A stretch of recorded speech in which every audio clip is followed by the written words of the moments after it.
কল্পনা করুন, আজ থেকে ৬৬ মিলিয়ন বছর আগের একটি পৃথিবী। আমাদের এই চীনা আধুনিক শহর, রাস্তাঘাট এবং ইন্টারনেটের কোনো অস্তিত্ব সেদিন ছিল না। সেখানে ছিল এক আদিম, সবুজ এবং বিশাল আকার সাম্রাজ্য। ১৬ কোটি বছর ধরে ডাইনোসররা এই গ্রহের অবিসংবাদিত রাজা ছিল। তারা হিমযুগ দেখেছে, তারা মহাদেশের ভাঙন দেখেছে এবং প্রতিটি প্রাকৃতিক বিপর্যয়কে জয় করে বিবর্তনের চূড়ায় পর্যন্ত পৌঁছিয়েছে। কিন্তু সেই নির্দিষ্ট দিনে ঘড়ির কাঁটা এমন এক মুহূর্তের দিকে এগিয়ে যাচ্ছিল যা পৃথিবীর ৪৫০ কোটি বছরের ইতিহাসে আর কখনো ঘটেনি। আমরা প্রায়ই ভাবি ডাইনোসররা হয়তো ধীরে ধীরে বিলুপ্ত হয়েছে, কিন্তু আধুনিক বিজ্ঞান বলছে তাদের পতন ছিল অবিশ্বাস্যভাবে দ্রুত এবং নিষ্ঠুর। আজকের এই এপিসোডে আমরা কেবল একটি মহাজাগতিক সংঘর্ষ দেখব না, আমরা দেখব কিভাবে একটি মাত্র পাথর পৃথিবীর ভাগ্যকে চিরতরে বদলে দিয়েছিল। এটি এমন এক গভীর বিশ্লেষণ যা ডাইনোসরদের শেষ দিনটিকে আপনার চোখের সামনে জীবন্ত করে তুলবে। আমরা আলোচনা করব সে গ্রহাণুর রাসায়নিক গঠন থেকে শুরু করে আঘাতের প্রথম কয়েক মিলি সেকেন্ডে পৃথিবীর বায়ুমণ্ডলে ঘটে যাওয়া সেই ভৌতিক পরিবর্তনগুলো নিয়ে। প্রস্তুত হয়ে যান এক রোমাঞ্চকর এবং তথ্যবহুল যাত্রার জন্য।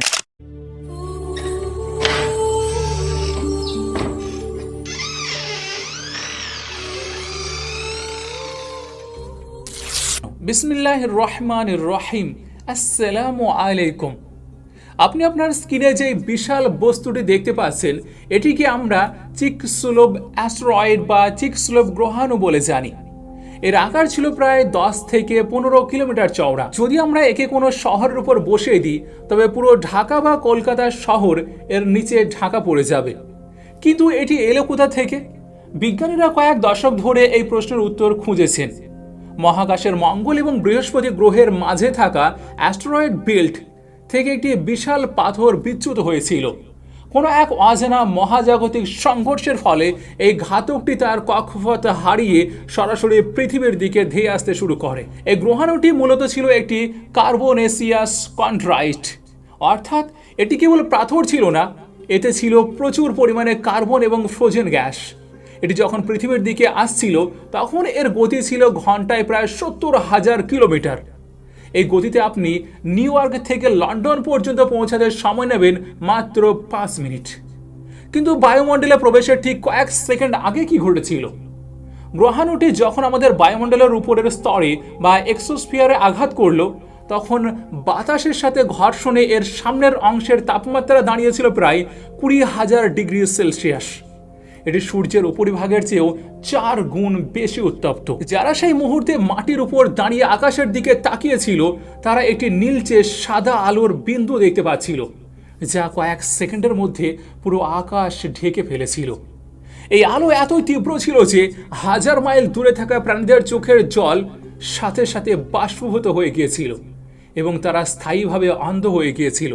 তাদের কাছে কোনো পালানোর পথ ছিল না, কারণ এই ঘাতকটি শব্দের চেয়েও 60 গুণ বেশি দ্রুত ধেয়ে আসছিল। সকাল ঠিক 10:15 মেক্সিকোর ইউকাটান উপদ্বীপের অগভীর সমুদ্রে যখন এই দানবীয় পাথরটি আঘাত করল, তখন সময় যেন থমকে গিয়েছিল।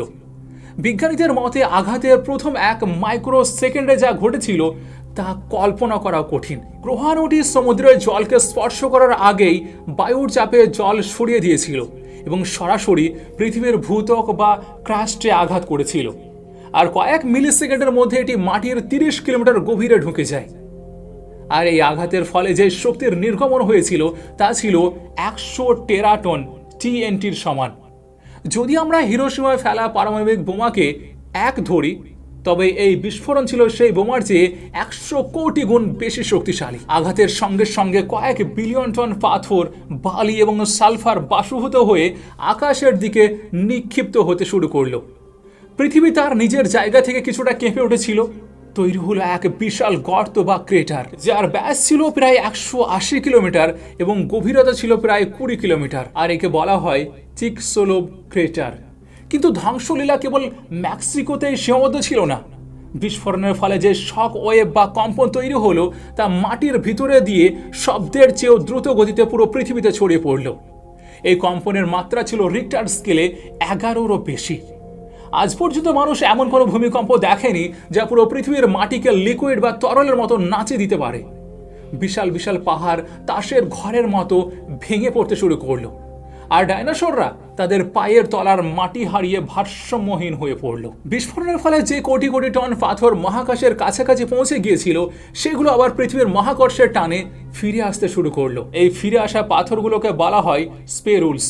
এগুলো বায়ুমণ্ডলে পুনরায় প্রবেশের সময় ঘর্ষণে লাল টকটকে আগুনের গোলার মতো জ্বলতে শুরু করলো। পুরো পৃথিবীর আকাশ তখন আর নীল ছিল না, তা হয়ে গিয়েছিল জ্বলন্ত লাল। কল্পনা করুন, আপনি একজন ট্রাইসেরাটপস এবং আপনি মেক্সিকো থেকে 5000 মাইল দূরে আছেন। আপনি ভাবছেন আপনি নিরাপদ, কিন্তু হঠাৎ আকাশ থেকে বৃষ্টির মতো কোটি কোটি জ্বলন্ত অঙ্গার পড়তে শুরু করলো। বিজ্ঞানীরা একে বলে গ্লোবাল গ্রিলিং। পৃথিবীর বায়ুমণ্ডলের তাপমাত্রা তখন 300 ডিগ্রি সেলসিয়াসের উপরে চলে গিয়েছিল। এটি তখন একটি বিশাল ওভেনের মতো কাজ করছিল। পৃথিবীর প্রতিটি বনভূমিতে দাবানল জ্বলে উঠল। গাছের পাতা থেকে শুরু করে ডাইনোসরদের চামড়া পর্যন্ত সেই তাপে পুড়তে শুরু করলো। একই সময়ে সমুদ্রের তলদেশ নড়ে যাওয়ায় তৈরি হলো ইতিহাসের বৃহত্তম মেগা সুনামি। এই সুনামির প্রথম ঢেউটির উচ্চতা ছিল প্রায় 1.5 কিলোমিটার বা 4500 ফুট।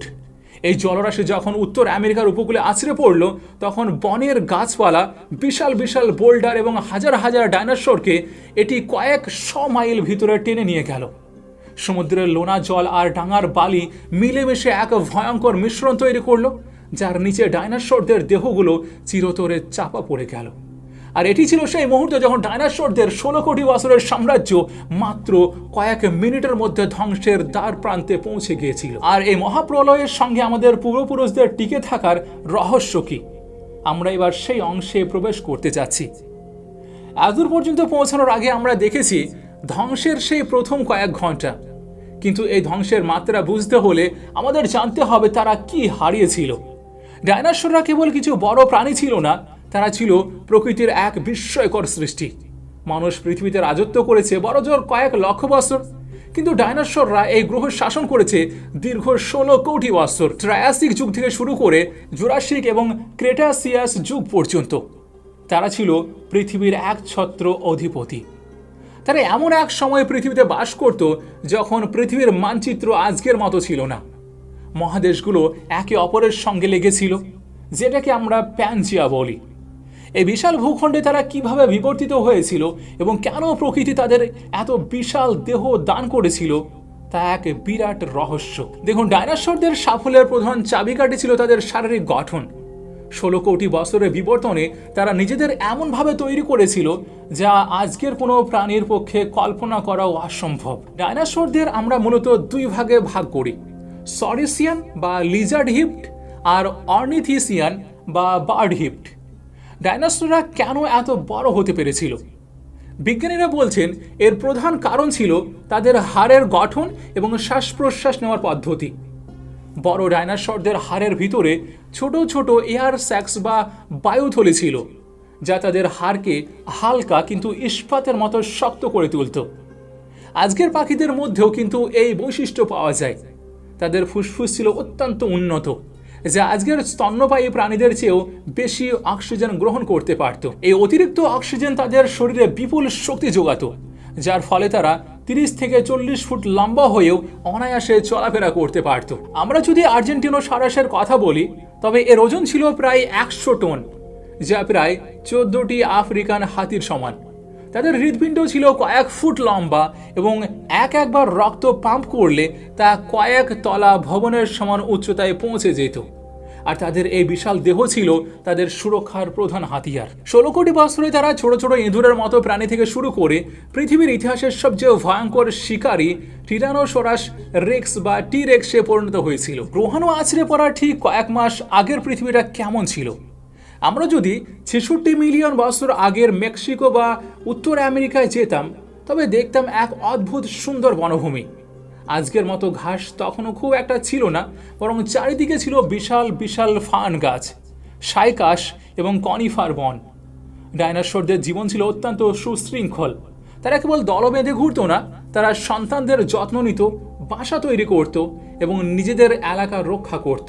আধুনিক গবেষণা বলছে ডাইনোসররা ছিল অত্যন্ত বুদ্ধিমান। টিরেক্সের মস্তিষ্কের গঠন পরীক্ষা করে দেখা গিয়েছে তাদের ঘ্রাণ শক্তি এবং শ্রবণ শক্তি ছিল প্রখর। তারা কয়েক মাইল দূর থেকে তাদের শিকারের অস্তিত্ব বুঝতে পারত। এমনকি তারা নিজেদের মধ্যে যোগাযোগ করার জন্য বিশেষ ধরনের শব্দ বা আল্ট্রাসনিক ওয়েভ ব্যবহার করত।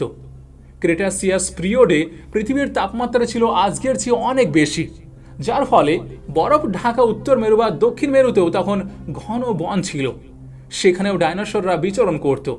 তাদের এই অভিযোজন ক্ষমতা প্রমাণ করে যে কোনো প্রাকৃতিক পরিবর্তন নয়, বরং কেবল একটি মহাজাগতিক ঘটনা তাদের ধ্বংস করতে পারত। তারা ছিল অপরাজিত যতক্ষণ না সেই কসমিক কিলার তাদের দরজায় কড়া নেড়েছিল। কিন্তু একটা প্রশ্ন থেকেই যায়, ডাইনোসরদের রাজত্ব কি কেবল ডাঙাতে সীমাবদ্ধ ছিল? একদম না, তারা আকাশেও রাজত্ব করত। টেরোসর, যাদের ডানার বিস্তার ছিল একটি ছোট বিমানের সমান, আর সমুদ্রের গভীরে ছিল মোসাসরাস, বিশাল আকায় সামুদ্রিক দানব যারা আধুনিক নীল তিমিকেও ভয় পাইয়ে দিত। এই 16 কোটি বছরের প্রকৃতি প্রতিটি কোণ ডাইনোসরদের দিয়ে সাজিয়েছিল। ডাইনোসরদের এই রাজত্ব এতটাই দীর্ঘ ছিল যে একটি টিরেক্স বা একটি স্ট্যাগোসরাসের মধ্যেকার সময়ের পার্থক্য একটি টিরেক্স এবং একজন মানুষের মধ্যেকার সময়ের পার্থক্যের চেয়েও বেশি। আমরা প্রায়ই মনে করি ডাইনোসররা বিবর্তনে ব্যর্থ হয়েছিল, কিন্তু সত্যিটা হলো তারা পৃথিবীর ইতিহাসে বিবর্তনের সবচেয়ে সফল অধ্যায়। তারা বিলুপ্ত হওয়া ঠিক আগের দিন পর্যন্ত বিবর্তিত হচ্ছিল। যদি সেই গ্রহাণুটা না আসতো, তবে আজকের পৃথিবীটা কেমন হতো? তারা কি আরো বুদ্ধিমান হতো? তারা কি আজকের মানুষের মতো কোনো সভ্যতা তৈরি করত? ডাইনোসরদের এই বিশাল সাম্রাজ্য কেন নিমেষে ধুলোয় মিশে গেল? বিজ্ঞানীদের কাছে কি এমন প্রমাণ আছে যা দিয়ে তারা বলতে পারেন ডাইনোসররা তাদের শেষ কয়েক মাস খুব একটা শান্তিতে ছিল না? কেন কেউ কেউ মনে করেন আগ্নেয়গিরিগুলো তাদের আগে থেকে দুর্বল করে দিচ্ছিল? আর এই রহস্যের পিছনে লুকিয়ে থাকে সেই চাঞ্চল্যকর টুইস্ট কি? জানতে হলে আমাদের যেতে হবে পরবর্তী অংশে, যেখানে আমরা উন্মোচন করব ডাইনোসরদের ধ্বংসের আসল কারণ, আগ্নেয়গিরি বনাম গ্রহাণুর সেই মহাযুদ্ধ। আমরা এতক্ষণ পর্যন্ত জেনেছি যে একটি বিশাল গ্রহাণু এসে ডাইনোসরদের বিলুপ্ত করে দিয়েছে, কিন্তু এটাই কি পুরো সত্য? আধুনিক বিজ্ঞানের একটি বিশাল অংশ মনে করে ডাইনোসরদের পতন শুরু হয়েছিল গ্রহাণু আসার অনেক আগেই। আমরা যদি আজকের ভারতের দাক্ষিণাত্য মালভূমির দিকে তাকাই, তবে সেখানে দেখতে পাবো ডেকান ট্র্যাপস নামক একটি বিশাল আগ্নেয়গিরি অঞ্চল। 66 মিলিয়ন বছর আগে ভারত যখন একটি ভাসমান দ্বীপ ছিল, তখন সেখানে শুরু হয়েছিল পৃথিবীর ইতিহাসের দীর্ঘতম অগ্ন্যুৎপাত। লক্ষ লক্ষ বছর ধরে এই আগ্নেয়গিরিগুলো থেকে নির্গত হচ্ছিল বিষাক্ত সালফার আর কার্বন ডাইঅক্সাইড। বিজ্ঞানীরা এই থিওরিকে বলেন ডাবল হুইট থিওরি। একদিকে ভারতের আগ্নেয়গিরিগুলো পৃথিবীর জলবায়ু বদলে দিচ্ছিল, অন্যদিকে মহাকাশ থেকে ধেয়ে আসছিল সেই কিলার গ্রহাণু। ডাইনোসররা কি তবে দুই দিক থেকে আসা আক্রমণে পিষ্ট হয়েছিল? এই রহস্যের জট খুলতে আমাদের যেতে হবে এমন এক বৈজ্ঞানিক প্রমাণের কাছে যা মাত্র কয়েক বছর আগে আবিষ্কৃত হয়েছে। এটি এমন এক টুইস্ট যা প্রমাণ করে ডাইনোসরদের ভাগ্য সেই দিন কেবল একটি পাথর নয়, বরং পুরো মহাবিশ্বের এক জটিল সমীকরণ নির্ধারণ করেছিল। আপনি যদি আজকের পৃথিবীর যে কোনো জায়গায় মাটি খুঁড়তে খুঁড়তে 66 মিলিয়ন বছর আগের স্তরে পৌঁছান, তবে সেখানে একটি অদ্ভুত পাতলা লাল রঙের মাটির স্তর দেখতে পাবেন, আর এটিকে বলা হয় কেপিজি বাউন্ডারি। এই স্তরের মধ্যে পাওয়া গিয়েছে প্রচুর পরিমাণে ইরিডিয়াম। ইরিডিয়াম এমন একটি ধাতু যা পৃথিবীর উপরিভাগে পাওয়া প্রায় অসম্ভব, কিন্তু এটি মহাকাশে গ্রহাণু বা অ্যাস্টেরয়েডের মধ্যে প্রচুর পরিমাণে থাকে। এই স্তরের নিচে ডাইনোসরদের প্রচুর ফসিল পাওয়া যায়, কিন্তু এই স্তরের ঠিক উপরে ডাইনোসরদের একটি হাড়ওয়ার পাওয়া যায় না। এটি হলো সেই অকাট্য প্রমাণ যা ডাইনোসরদের শেষ দিনের সাক্ষ্য দেয়। কিন্তু এখানে শেষ নয়, এই ইরিডিয়াম স্তরের সাথে মিশে আছে সফট কোয়ার্টজ। আর এই কোয়ার্টজ বা কাঁচের দানাগুলো কেবল তখনই তৈরি হয় যখন কোথাও অতি উচ্চ মাত্রার চাপ বা পারমাণবিক বিস্ফোরণ ঘটে। এর মানে হলো গ্রহাণু আছড়ে পড়ার পর সেই জায়গাটির তাপমাত্রা এবং চাপ লোহাকে বাষ্পীভূত করার মতো শক্তিশালী ছিল।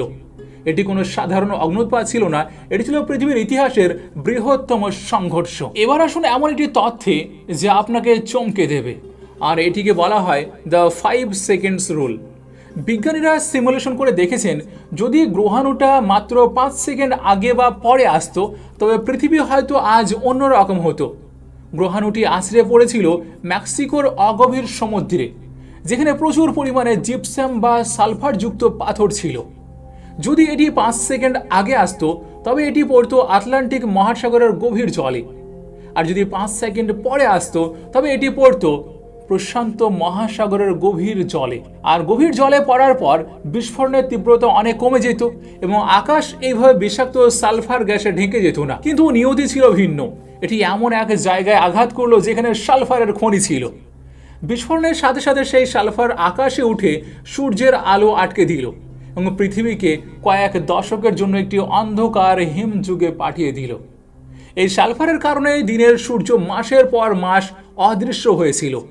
গাছপালা মরে যাচ্ছিল কারণ তারা ফটোসিনথেসিস বা সালোক সংশ্লেষ করতে পারছিল না। যারা তৃণভোজী ডাইনোসর ছিল তারা খাদ্যভাবে মরতে শুরু করলো, আর তাদের মৃত্যুতে মাংসাশী ডাইনোসররা নিজেদের মধ্যে যুদ্ধ করে শেষ হয়ে গেল।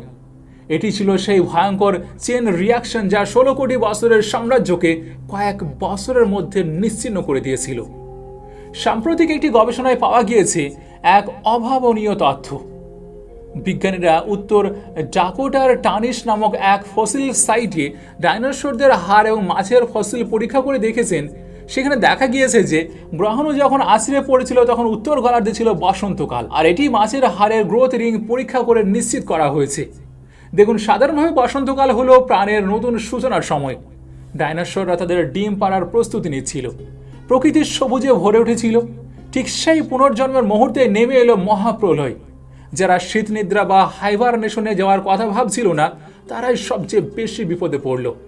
এই ক্ষুদ্রাতি ক্ষুদ্র তথ্যগুলো আমাদের বুঝতে সাহায্য করে যে প্রকৃতি কতটা নিষ্ঠুর হতে পারে।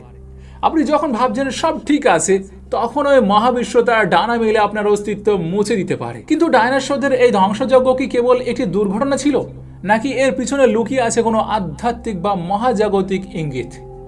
আজকের পাখিরা যদি ডাইনোসর হয় তবে তারা কেন উড়তে পারলো আর টি-রেক্স কেন পারল না? এবার আমরা ঠিক সেই ঐতিহাসিক যোগসূত্র অংশে প্রবেশ করব যেখানে বিজ্ঞান মিশে যাবে আধ্যাত্মিকতা বা স্পিরিচুয়ালিটির সঙ্গে। আচ্ছা, এতক্ষণ আমরা যা শুনলাম তা ছিল কেবল ধ্বংসের গল্প, কিন্তু প্রকৃতির এক অদ্ভুত নিয়ম আছে, কোনো কিছুই সম্পূর্ণ শেষ হয় না, কেবল রূপ বদলায়। আমরা যখন ডাইনোসরদের কথা ভাবি আমাদের চোখে ভেসে ওঠে বিশাল আকায় সব দানব। কিন্তু আপনি কি জানেন ডাইনোসরদের বংশধররা আজও আপনার চারপাশে ঘুরে বেড়াচ্ছে? হ্যাঁ, আপনার বারান্দায় আসা চড়ুই পাখি থেকে সকালের মোরগটি আসলে ডাইনোসরদেরই একটি বিবর্তিত রূপ। বিজ্ঞান একে বলে লিনিয়েজ অফ সার্ভাইভাল। গ্রহাণুর সেই ভয়ঙ্কর আঘাতের পরও ডাইনোসরদের একটি ছোট শাখা টিকে গিয়েছিল যারা আজ আকাশ শাসন করছে। কিন্তু প্রশ্ন হলো, কেন তারা টিকে গেল আর বিশাল টি-রেক্স বা ট্রাইসেরাটপসরা কেন পারল না? তাহলে আপনাদেরকে জানিয়ে রাখি, এটি কেবল বিবর্তন নয়, এটি হলো পৃথিবীতে টিকে থাকার এক মহাজাগতিক পরিকল্পনা। আসুন এবার একটু ভিন্নভাবে চিন্তা করি। বিজ্ঞান আমাদের বলে কিভাবে ঘটেছিল, কিন্তু স্পিরিচুয়ালিটি বা আধ্যাত্মিকতা আমাদের ভাবায় কেন ঘটেছিল। পবিত্র কুরআনের সূরা আল আনামে আল্লাহ রাব্বুল আলামিন বলেছেন, তিনি আকাশমণ্ডল ও পৃথিবী যথাযথভাবে সৃষ্টি করেছেন। যেদিন তিনি বলবেন হও, সেদিন তা হয়ে যাবে। অনেক গবেষক মনে করেন পৃথিবীতে প্রাণের ধারাকে সচল রাখতে এবং মানুষের বসবাসের উপযোগী পরিবেশ তৈরি করতেই ডাইনোসরদের বিদায় জানানো হয়েছিল। ডাইনোসররা যখন পৃথিবী শাসন করছিল তখন স্তন্যপায়ী প্রাণীরা, আমাদের পূর্বপুরুষ যারা ছিল, ইঁদুরের মতো ছোট এবং দুর্বল ছিল। যদি ডাইনোসররা টিকে থাকতো তবে মানুষ কোনোদিনও বিবর্তিত হতে পারত না। তারা মানুষের জন্য কোনো স্থানই রাখত না। পৃথিবী থেকে ডাইনোসরদের সেই হঠাৎ অন্তর্ধান ছিল এক বিশাল রিসেট বাটন। ধর্মীয় এবং বৈজ্ঞানিক দৃষ্টিভঙ্গির এই মিলনটি দেখুন। বিজ্ঞান বলছে গ্রহাণুর আছড়ে পড়াটা ছিল এক বিরল ঘটনা, আর স্পিরিচুয়ালিটি বলছে এটি ছিল একটি পরিকল্পিত পরিবর্তন। মহাবিশ্বের নিয়ন্ত্রক যখন চাইলেন পৃথিবীর নেতৃত্ব মানুষের হাতে দেবেন, তখন তিনি এমন এক পরিস্থিতি তৈরি করলেন যেখানে বিশাল আকার সব দানব নিশ্চিহ্ন হয়ে গেল এবং ছোট বুদ্ধিমান প্রাণীরা টিকে থাকার সুযোগ পেল। এটি হলো স্রষ্টার সেই অমোঘ নিয়ম, একটি সৃষ্টির বিনাশে লুকিয়ে থাকে অন্য একটি নতুন সৃষ্টির সূচনা। এখানে প্রশ্ন জাগতে পারে, ছোট পাখিরা কিভাবে সেই আগুনের বৃষ্টি আর হিম যুগ থেকে বেঁচে ফিরল? বিজ্ঞানীরা বলছে অ্যাভিয়ালান ডাইনোসররা আকারে ছোট ছিল এবং তাদের খাবার খুব কম লাগতো। যেখানে বড় ডাইনোসরদের প্রতিদিন কয়েকশো কেজি খাবারের প্রয়োজন হতো, সেখানে এই ছোট ডাইনোসররা বীজ বা মাটিতে মিশে থাকা অবশিষ্টাংশ খেয়েও মাসের পর মাস কাটিয়ে দিতে পারত। তাদের ছিল পালক, যা তাদের সেই হাড় কাঁপানো শীত থেকে রক্ষা করেছিল। সবচেয়ে অবাক করার তথ্য হলো আধুনিক মুরগির ডিএনএ পরীক্ষা করে দেখা গিয়েছে এর সঙ্গে টি-রেক্সের অবিশ্বাস্য মিল রয়েছে। 2003 সালে বিজ্ঞানীরা একটি টি-রেক্সের ফসিল থেকে টিস্যু সংগ্রহ করে তার প্রোটিন বিশ্লেষণ করেন এবং ফলাফলটি পুরো পৃথিবীকে চমকে দেয়। টি-রেক্সের সবচেয়ে কাছের আত্মীয় হলো আজকের পাখি, অর্থাৎ ডাইনোসররা মরেনি, তারা কেবল তাদের শরীরকে ছোট করে নিয়েছে এবং নিজেদের বদলে নিয়েছে নতুন এক পৃথিবীতে টিকে থাকার জন্য। আর এটি হলো বিবর্তনের সেই জাদুকরী কানেকশন। আচ্ছা, ডাইনোসরদের এই স্টোরি আজ আমাদের কাছে এত গুরুত্বপূর্ণ কেন? কারণ 66 মিলিয়ন বছর আগে সেই দিনটি আমাদের মনে করিয়ে দেয় এই পৃথিবী কতটা ভঙ্গুর। আজ মানুষ মনে করছে তারা ডাইনোসরদের মতোই অজেয়। আমরা পরিবেশ ধ্বংস করছি, পারমাণবিক অস্ত্র বানাচ্ছি, কিন্তু বিজ্ঞানীদের একটি বড় অংশ সতর্ক করছে যে আমরা বর্তমানে সিক্সথ ম্যাস এক্সটিংশন বা ষষ্ঠ গণ বিলুপ্তির মধ্যে বসবাস করছি। ডাইনোসররা বিলুপ্ত হয়েছিল মহাজাগতিক কারণে, কিন্তু মানুষ আজ বিলুপ্তির পথে এগোচ্ছে নিজেদের কারণে। প্রকৃতির ইতিহাস বলে যেই প্রজাতি পরিবেশের সাথে খাপ খাইয়ে নিতে পারে না বা অহংকার করে, প্রকৃতি তাকে মুছে দেয়। ডাইনোসরদের সেই ধ্বংসাবশেষ আজ আমাদের মাটির নিচে চাপা পড়ে আছে, কেবল আমাদের শিক্ষা দেওয়ার জন্য। আমরাও কি সেই একই পথে হাঁটছি? আমাদের আজকের টেকনোলজি কি পারবে কোনো কসমিক কিলারকে আটকাতে, নাকি আমরাও একদিন কোনো ভবিষ্যৎ প্রজাতির জন্য কেবল ফসিল হয়ে রয়ে যাব? এই স্টোরি এখানে শেষ হতে পারত, কিন্তু শেষ হয়নি। ডাইনোসরদের বিলুপ্তি নিয়ে এমন এক রহস্য বাকি আছে যা শুনলে আপনার গায়ের লোম খাড়া হয়ে যাবে। যদি সেই গ্রহাণুটা পৃথিবীকে আঘাত না করত, তবে আজ কি আপনি আর আমি এই ভিডিওটা দেখতাম, নাকি আমাদের জায়গায় অন্য কেউ থাকতো? এই এপিসোডের শেষ অংশে আমরা কথা বলবো সেই সমান্তরাল মহাবিশ্ব নিয়ে, যেখানে ডাইনোসররা আজও রাজা। আচ্ছা, এতদূর পর্যন্ত এসে আমাদের মনে একটা প্রশ্ন জাগা স্বাভাবিক। যদি সেদিন সেই 5 সেকেন্ডের ব্যবধান না হতো, যদি সেই 1 ট্রিলিয়ন টনের পাথরটি পৃথিবীর বুক চিরে না যেত, তবে আজকের পৃথিবীটা কেমন হতো? বিজ্ঞানীদের একটি বড় দল মনে করেন ডাইনোসররা যদি বিলুপ্ত না হতো, তবে আজকের পৃথিবীতে মানুষের অস্তিত্ব থাকতোই না। স্তন্যপায়ী প্রাণীরা হয়তো আজও মাটির নিচে লুকিয়ে থাকতো। তাহলে কি ডাইনোসররা বিবর্তিত হয়ে মানুষের মতো বুদ্ধিবৃত্তিক প্রাণীতে পরিণত হতো? অনেক প্যালিওন্টোলজিস্ট একটি কাল্পনিক প্রাণীর কথা বলেন, যার নাম ডাইনোসরয়েড। তারা মনে করেন 16 কোটি বছর রাজত্ব করার পর ডাইনোসরদের মস্তিষ্ক যদি আরও বিবর্তিত হতো, তবে হয়তো আজ আমরা নয়, বরং ডাইনোসরদের কোনো এক প্রজাতির শহর তৈরি করত, টেকনোলজি ব্যবহার করত এবং মহাকাশে যাওয়ার স্বপ্ন দেখত। এবার এটি ভাবলে কি গায়ের লোম খাড়া হয়ে যায় না যে আমাদের পুরো অস্তিত্ব দাঁড়িয়ে আছে কেবল 66 মিলিয়ন বছর আগের একটি দৈব দুর্ঘটনার উপর? আমরা এখানে কোনো পরিকল্পনা করে আসিনি, বরং একটি মহাজাগতিক বিপর্যয় আমাদের জন্য জায়গা খালি করে দিয়েছিল। মানুষ হিসেবে আমরা মনে করি আমরা এই গ্রহের মালিক, কিন্তু ডাইনোসররাও ঠিক তাই মনে করত। 16 কোটি বছর একটি রাজত্ব চালানোর পর তারা কল্পনা করতে পারেনি যে কয়েক ঘন্টার মধ্যে তাদের সব দম্ভ চূর্ণ বিচূর্ণ হয়ে যাবে।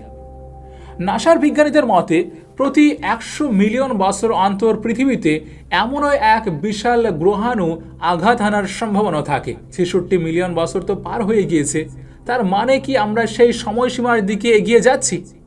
বর্তমানে আমরা জানি এমন কয়েক হাজার নিয়ার আর্থ অবজেক্ট আছে যা যে কোনো সময় পৃথিবীর কক্ষপথে ঢুকে পড়তে পারে।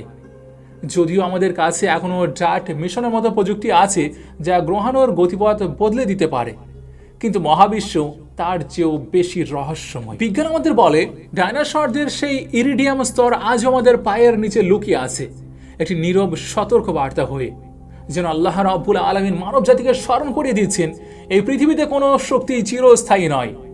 এক সময় পৃথিবী কাঁপানো সেই দানবীয় প্রাণীরা আজ কেবল মাটির নিচে চাপা পড়ে থাকা ইতিহাস। তারা ছিল পৃথিবীর একটি অধ্যায়, কিন্তু পুরো কাহিনী নয়। আর আমরাও হয়তো এই বিশাল সৃষ্টি জগতের ক্ষণিকের এক যাত্রী মাত্র। আল্লাহ যখন ইচ্ছে করেন তখন পুরানো সভ্যতাকে মুছে দিয়ে নতুন কিছুর সূচনা করেন।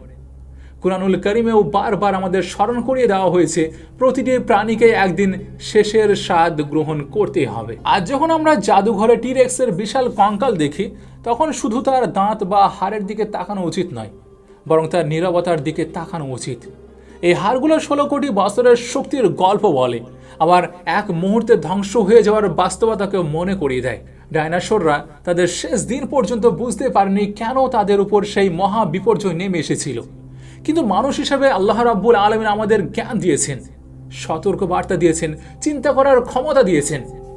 প্রশ্ন হলো, আমরা কি সেই সতর্ক বার্তা বুঝছি?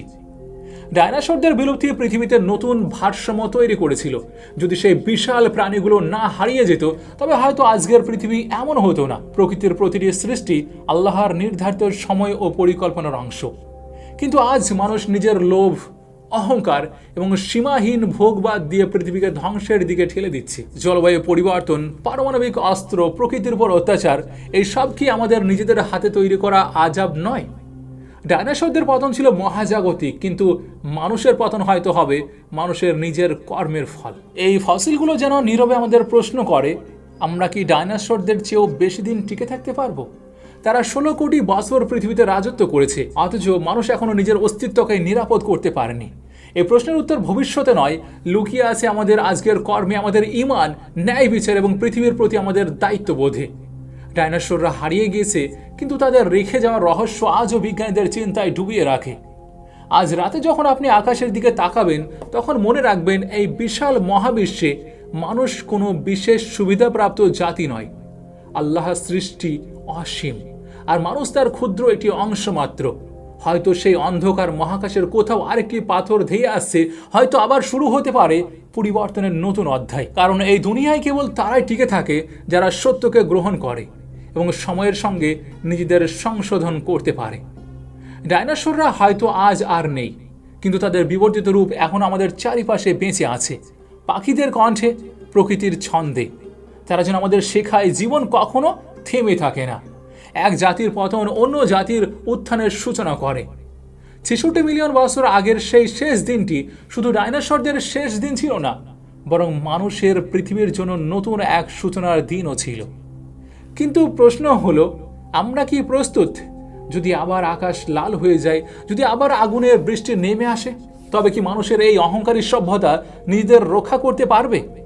নাকি একদিন ডাইনোসরদের হাড়ের পাশেই মাটির নিচে মানুষের সভ্যতার ফসিল পড়ে থাকবে? হয়তো সেই উত্তর এখনো সময়ের গর্ভে লুকিয়ে আছে, আর হয়তো সেই উত্তর জানেন একমাত্র আল্লাহ রাব্বুল আলামিন। তো আজকের জন্য শুধুমাত্র এই পর্যন্তই।